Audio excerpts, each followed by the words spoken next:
What's up, KAG? Tanong, kapag nag-send ka ba ng pera online, sino talaga may hawak nun?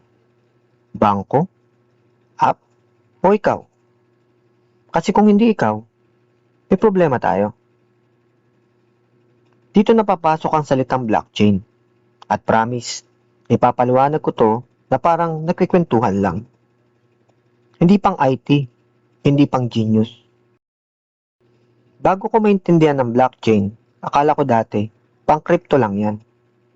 Parang, okay, tech stop, skip. Pero nung na-realize ko kung gaano ka-broken ang internet ownership, doon ko sinabi sa sarili ko, kaya pala ginawa to. Tanungin muna kita, may Facebook ka? YouTube? Gcash? Shopee? Feeling mo ba sa'yo yung mga account na yun? Kasi technically, hindi. Ano ba talaga ang blockchain? Ganito lang yan. Ang blockchain ay parang notebook. Pero hindi ordinaryong notebook. Hindi hawak ng isang tao. Hindi pwedeng burahin basta-basta at lahat may kopya. Isipin mo barkada kayo. May utangan sa inuman. Instead na isang tao lang ang may lista, lahat kayo may pare-parehong listahan. So kung may magtatry mandaya, uy, hindi pa ako bayad ha. Ang sasabihin ng lahat, bro, nandito sa notebook namin, bayad ka na. Iyan ang blockchain. Bakit kailangan pa ito? Real talk, hindi mo control ang internet ngayon. Bangko, pwedeng i-freeze. Game, pwedeng i-ban. App, pwedeng magbago ng rules overnight. Na-experience mo na to, kahit hindi sa crypto. Blockchain ang sagot sa tanong na, paano kung walang boss ang system? Walang CEO, walang admin na biglang mawawala. Rules lang, code lang, transparency. Halimbawa, money transfer. Sa tradition, bangko ang middleman. May oras, may limit, may trust issue. Sa blockchain, wallet to wallet.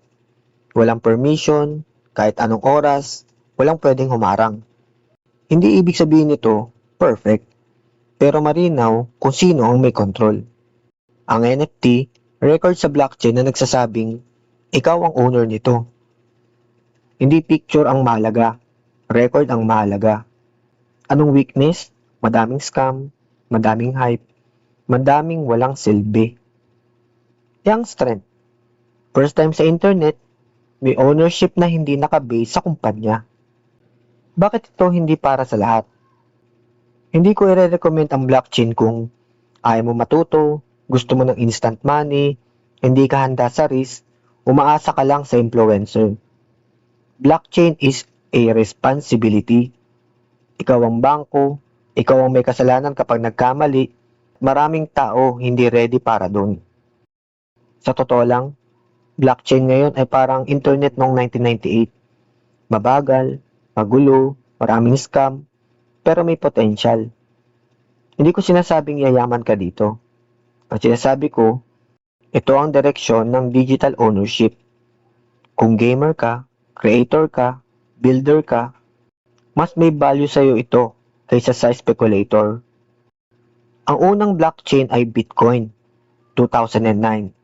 Walang CEO ang Bitcoin. Kahit mawala ang creator, tuloy pa rin. Hindi mo pwedeng i-edit ang history. Isipin mo, Facebook, na hindi pwedeng i-delete ng Facebook. Nakakatakot, pero powerful. Parang ang ganda, 'di ba? Pero may weakness din ang blockchain. Ito ay mahirap gamitin, hindi user-friendly, maraming scammer, walang customer support. Kapag nagkamali ka, tapos ka. Kung hindi ito aayusin, mass adoption, malabo. Bakit pa ba natin ito pinag-uusapan? Kasi ito ang foundation. Hindi ka pwedeng mag-crypto, NFT, Web3 kung di mo naiintindihan ang blockchain. At karamihan ng creator, dinadaan lang sa buzzword. Ikaw, viewer ko, ayoko maging ganon. Ngayon alam mo na ano ang blockchain, bakit ito ginawa, kailan siya may sense, at kailan hindi. Sa susunod, pag may nagsabi ng, blockchain bro, future yan, hindi ka na magiging tanga sa usapan. At kung gusto mong maintindihan kung bakit maraming nalulugi kahit future ito, ibang kwento na yon. Game on!